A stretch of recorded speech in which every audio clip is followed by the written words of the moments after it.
Capsule 24, le dessin d'assemblage. Pour la démonstration, je vais utiliser le même assemblage que la capsule 22. Mais avant ça, je vais faire un petit peu de ménage. Bon, on voit que tout est gris ici, dans des tons de gris. Des fois, ça peut être un petit peu plus difficile de voir les contrastes quand c'est les mêmes couleurs comme ça. Donc, je peux changer les couleurs. Petit rappel, si je clique sur une pièce, hein, j'ai fait un clic gauche de la souris, il y a tout ça ici qui apparaît. Et il y a le bouton ici là, du ballon de plage avec le petit crayon. Si je clique dessus, il y a toute une panoplie de choses qui apparaissent. Je vais cliquer sur le premier élément ici. Et ça vient m'ouvrir à la gauche ici, ce panneau-là. Et là, je vais pouvoir choisir, je sais pas moi, tiens, on va prendre une couleur rouge pour ce bloc-là. Pour le bloc du dessus, hein, je vais choisir probablement, bon, je clique encore le premier élément, je vais choisir une couleur bleue, bleu et rouge, c'est parfait. Et là, petit standard qu'on a au Cégep de Granby, les couleurs qu'on utilise pour les pièces commerciales, pour différencier les pièces commerciales, entre autres le roulement à billes qui est ici, ben, je vais aller chercher la couleur cyan. Hein, premier élément encore une fois. Et la couleur cyan ici, bon, vous voyez la couleur qui sort ici et la couleur qui sort là. C'est pas tout à fait la même, mais c'est pas grave. Au moins, on suit un standard. Et là, c'est plus facile de voir là, vraiment les différentes pièces comme ça. Deuxième chose, comme vous voyez ici, quand on ouvre, quand on fait un assemblage, on a dans le gabarit des dossiers qui ont été créés pour nous. Le dossier pièces commerciales, visserie et modèle. Et là, comme vous avez vu, les deux pièces, hein, bleu et rouge, sont ici dans modèle. Je les ai prises, ces pièces-là, puis je les ai déplacées dans modèle. J'ai fait la même chose ici pour pièces commerciales, qui est mon fichier de mon roulement à billes. Et comme vous voyez, hein, je lui ai donné un nom standard au Cégep. Si je vais chercher, là, vous allez voir, ça c'est le fichier. Quand je l'ai téléchargé du catalogue McMaster-Carr, il n'y avait pas ce nom-là, ce fichier. J'ai changé son nom pour lui donner le même standard dans le guide. Là, vous avez là, le guide ici qui vous montre un peu comment nommer les pièces. Si je regarde un peu. Ah, c'est pas dans celui-là, c'est dans l'autre, le standard de numérotation. Dans celui-ci, c'est les indications pour vous dire comment nommer les pièces. Pas les nommer, mais quelle couleur leur donner. Hein? Utiliser cyan pour les pièces commerciales. Puis, en plus de ça, de classer nos pièces dans les différents répertoires pour faire un peu de ménage. On revient dans SolidWorks. Comment j'ai fait pour déplacer ça? Ben, je peux tout simplement prendre un fichier et l'amener dans Visserie comme ça. Et là, comme on voit, il est apporté ici. Je peux faire aussi, hein, si je fais CTRL, clic, ça sélectionne plusieurs pièces. Et là, je peux les déplacer, toute la gang, puis les amener dans Visserie ici. Alors, tout est bien classé. C'est du beau ménage, c'est parfait. En plus de ça, dans une capsule précédente, hein, je vous ai montré comment faire une vue éclatée. J'en ai fait une ici. Si vous regardez dans ma configuration, j'ai une seule configuration, mais j'ai vue éclatée. Si je double-clique, vous voyez que ma vue, j'ai fait une vue éclatée ici qui montre vraiment les pièces comme il faut, séparées. Ça devient plus facile de travailler avec ça. Donc, on sauvegarde nos changements. Et ensuite, on va créer une mise en plan à partir de cet assemblage-là. Donc, on vient ici dans le bouton « Nouveau », il y a la petite flèche, et on fait « Créer une mise en plan à partir de la pièce ». Il existe un fichier de mise en plan avec le même nom que le modèle. Voulez-vous ouvrir ce fichier? Non. On va en créer un nouveau. C'est parce que j'avais fait des tests. Et on voit qu'on est en pouces ici. Donc, on va choisir Impérial. On va faire OK. Je vais me prendre un format B ici parce que je vais peut-être mettre beaucoup de choses sur ma mise en plan. Et là, comme vous voyez, j'ai quelque chose qui est attaché ici. On se demande bien c'est quoi si je clique, qu'est-ce que c'est? C'est ma vue de face de ma vue explosée. Pas très pratique. Je vais peser sur supprimer sur mon clavier. Je vais aller chercher quelque chose qui est un peu plus approprié pour la vue ici. Là, vous voyez, j'ai pas de vue. C'est parce qu'il faut sélectionner notre fichier d'assemblage ici. Et là, vous allez voir toutes les vues, hein, avec le bleu et le rouge comme on a fait. Et je peux aller chercher isométrique éclaté, comme ça ici, et le faire apparaître. C'est une échelle de 1 pour 4. Je pourrais mettre ça à 1 pour 2. Ah, là, ça occupe bien l'espace. Et en plus de ça, là, c'est tout simplement en noir et blanc, mais si je viens choisir ici, ça devrait me choisir, importer les couleurs que j'ai mis dans mon fichier d'assemblage. Donc, ça devient pratique des fois pour être capable de différencier les pièces. Et je peux mettre encore une fois aussi, bon, on va rafraîchir mes vues. Je vais aller chercher ma vue isométrique ici, comme ça. Je peux la laisser comme ça, je peux lui donner cette apparence-là, c'est parfait. Il n'y a pas de problème avec ça. Je pourrais même aussi décider de faire une coupe. Hein. On va s'amuser un petit peu. On va déplacer la vue isométrique ici.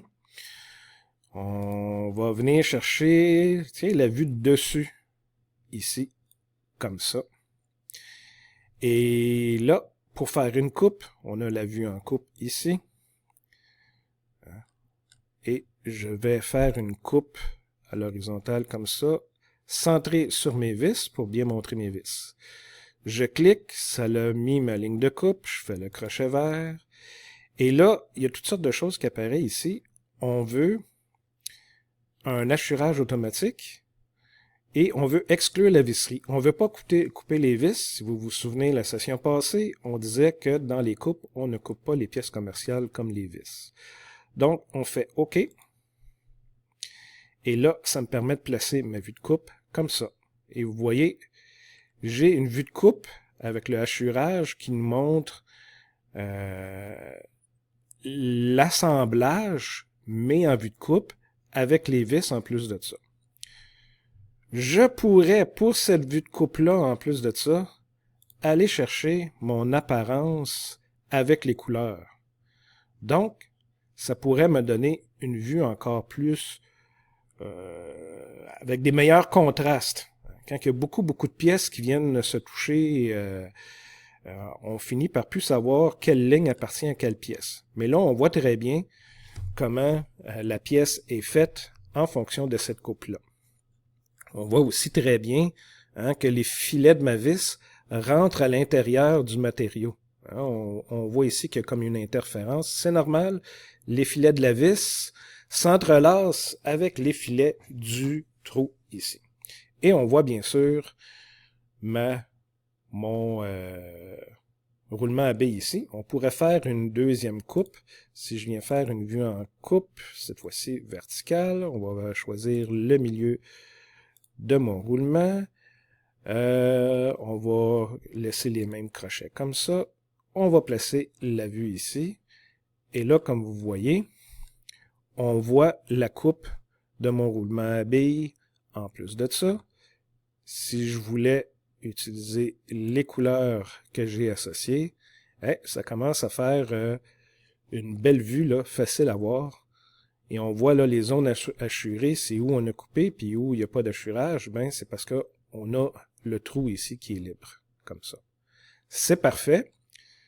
Donc ici, on a vraiment plusieurs façons de venir montrer comment notre assemblage est assemblé.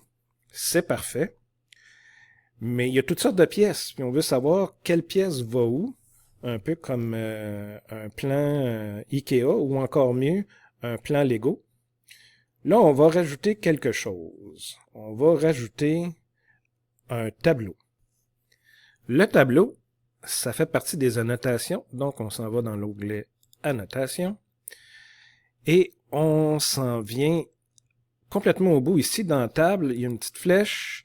Et là, on va choisir Nomenclature. Nomenclature, on peut tout simplement ici faire le crochet. Une fois que j'ai fait le crochet, il y a un tableau qui apparaît en haut ici. Et vous allez voir les pièces. On voit ici le nom de fichier qu'on avait donné à notre roulement à billes. On a la description ici parce que dans le dessin, je suis venu ajouter ces informations-là. Si on vient, on peut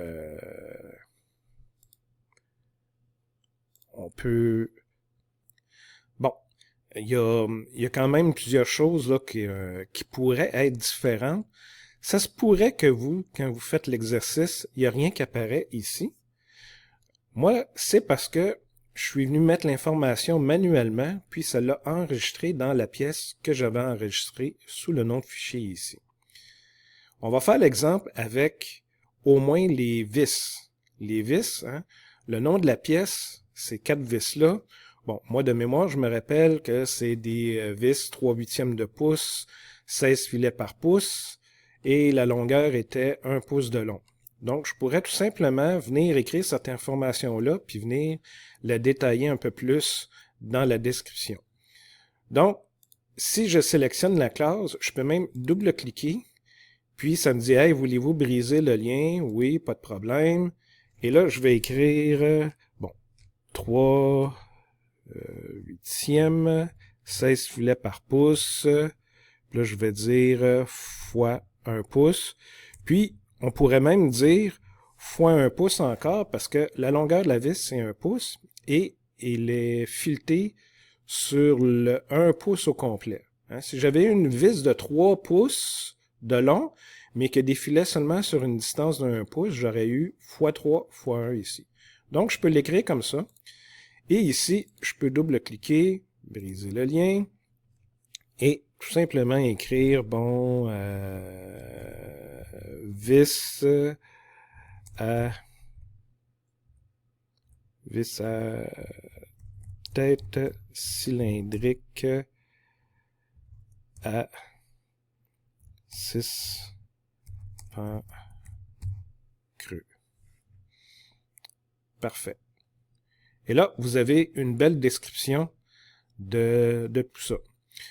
Si vous n'aimez pas comment les colonnes sont disposées, vous pouvez jouer ici avec la largeur des colonnes. On peut l'allonger pour être sûr que tout puisse rentrer facilement à l'intérieur. On peut jouer avec ça.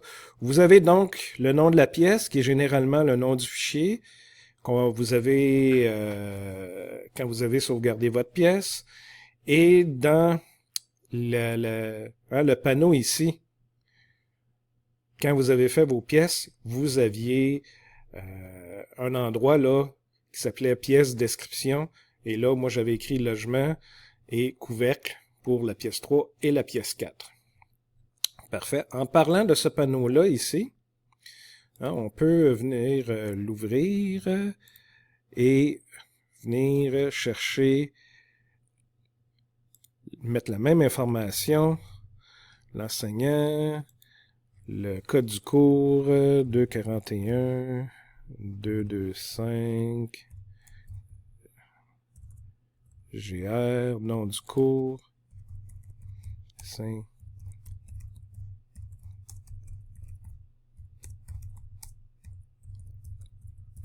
Dessin industriel assisté par ordinateur, non.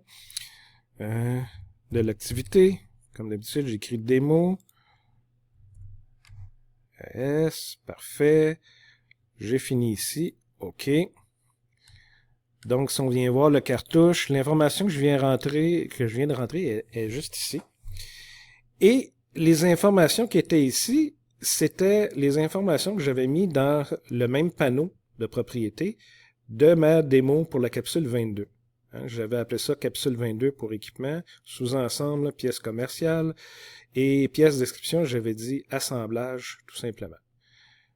Alors, vous avez le tableau qui est là, mais les pièces sont numérotées. Sont numérotées pour quelle raison? Mais si vous regardez ici, vous pouvez venir mettre des bulles, et là, on va faire quelque chose de vraiment intéressant. Je pense qu'il faut sélectionner la vue, et on va faire bulle automatique. Et là, il y a des bulles qui sont apparues, mais pas au complet. On a une ligne ici que j'aime pas.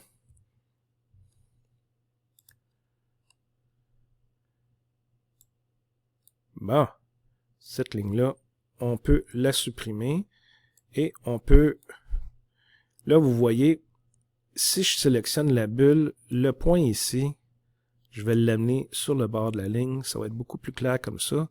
C'est pas le trou qui m'intéresse. Hein. Là, je prends le point et je viens le mettre sur la ligne comme ça. Mais là, on voit pas des numéros pour les 4 pièces ici.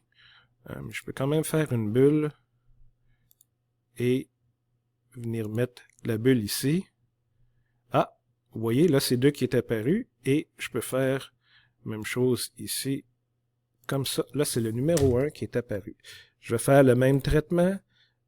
Ah, vous voyez ici, quand on pointe une surface, ça fait un point au lieu d'une flèche. Hein? Donc, je viens sélectionner ça et je vais carrément sélectionner. On va essayer de voir. Et voilà. Le côté ici. Et ce côté-là, on va y faire le même petit traitement. Oups. Peut-être que si. Et voilà. Un peu mieux comme ça. Oups, là, je touche pas une pièce. Ça l'a fait un point d'interrogation. Bon, ben. SolidWorks ne veut pas coopérer avec moi. C'est pas grave. On va y mettre un point comme ça. C'est légal de faire ça de même. Et là, vous voyez, quand j'ai mis des bulles, hein, j'ai pu faire bulle automatique, ça les a pas mis partout. C'est pas grave, j'ai pu après ça venir cliquer sur ce bouton-là. Hein. J'avais bulle automatique et j'ai ce bouton-là. Si vous n'avez pas beaucoup de pièces, vous pouvez tout faire à la main comme ça. Et ça détecte la pièce qu'on a pointée. Puis ça va lui mettre le bon numéro, le même numéro qu'on avait dans notre tableau ici. Donc le numéro 1, le roulement à billes qui est ici, on le voit. On avait nos vis 2 ici avec la quantité 4. Je ne suis pas obligé de toutes les pointer au complet parce que le tableau me donne déjà l'information. Donc ici, j'ai une mise en plan qui est très complète de mon assemblage ici, avec toutes les pièces qui sont utilisées, les quantités, le nom du fichier, la description. Mes pièces sont numérotées, donc je peux y faire référence très facilement. Je peux faire même encore un peu de ménage ici pour bien dispositionner mes vues. Hein, je pourrais même placer ça comme ça. Et si vous voulez, en plus de ça, on peut même faire de la cotation intelligente. Hein, si vous voulez indiquer c'est quoi l'épaisseur totale, eh bien, vous avez ici, vous pouvez venir mettre une cote. Donc, quelqu'un qui est intéressé à savoir, une fois assemblé, c'est quoi l'épaisseur totale? Ben, vous allez pouvoir lui dire ici. Donc, il y a beaucoup d'informations qu'on peut mettre ici. C'est ce qui fait le tour de la mise en plan d'un dessin d'assemblage.